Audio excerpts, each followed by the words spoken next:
தேவியவளோ அஞ்சனா தேவியவளோ அவங்க பெற்ற பிள்ளை குருபுத்திரனுக்கு கல்யாணம் முடிக்கணும்னு என்ன செய்யணும்? கல்யாணம் முடிக்கணும்னா முதல்ல பொண்ணு பார்க்கணும். பொண்ணு பார்த்தலாமா? அந்த காலத்துல பொண்ணு பார்க்கணும்னு சொன்னா 7 ஜோடி செருப்பு தேயும். இந்த காலம் மாதிரி அந்த காலத்துல கிடையாது. இந்த காலம் நினைச்ச உடனே பார்த்துருவோம். அந்த காலத்துல ஒரு பையனுக்கு ஒரு பொண்ணை பார்த்து கல்யாணம் பண்ணணும்னு சொன்னா சாதாரண விஷயம் கிடையாது. எப்படி விஷயம்? 7 ஜோடி செருப்பு தேயும்னு சொன்னா என்ன காரணம் தெரியுமா? அப்படி கிடையாது.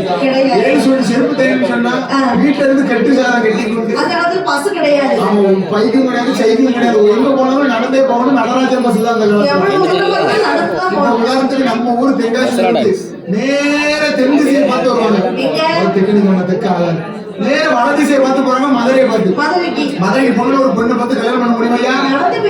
முடியுமா? பொண்ணை பார்த்து பாதயாத்திரை தான் போனோம்னா கல்யாணம் பண்ண முடியுமா? முடிக்க மாட்டாங்க. அப்படி கிளி குஞ்சா கொஞ்சம் கருப்பா இருக்கு.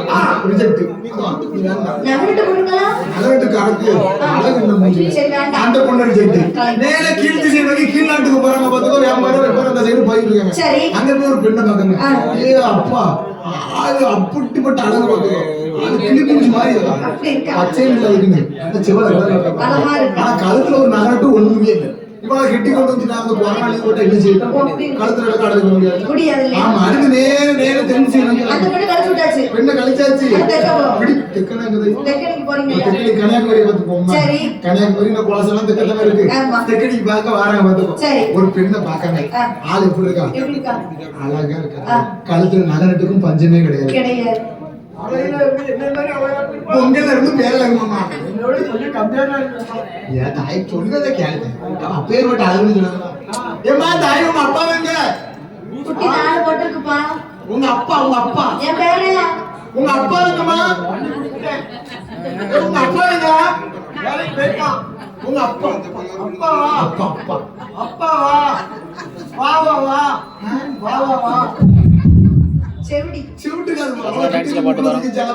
அந்த பெண்ணை கழிச்சாச்சு. அடுத்து இன்னொரு ஊருக்கு போறாங்க. ரெண்டுக்கும் நடுவுல செங்கோட்டைக்கு போற பார்த்து இவ்வளவு சுத்தி நடக்க முடியும். 7 மணி செருப்பு தேய்ச்சி போச்சு. செங்கோட்டைக்கு வந்தாச்சு. ஆளை பாக்க ஏத்தா இங்க நிக்க வணக்கம் கண்ணும் ஆறுன்னு போறேன்.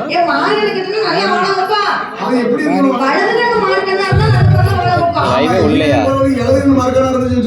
மாதம் 30 ஏக்கர் நடத்த போற விக்க வேண்டியது. ஆமா பாத்துக்கோ. என்னைய பார்த்து வணக்கம் கொடுங்க. அப்பா பார்த்துட்டு வணக்கம் வணக்கம் அவளை கட்ட முடியுமா? இப்படியும் ஒவ்வொரு பெண்ணையா கழிச்சு அது 100 ஊர்ல போய் பார்க்கும் போது மோசமா பாட்டு பாட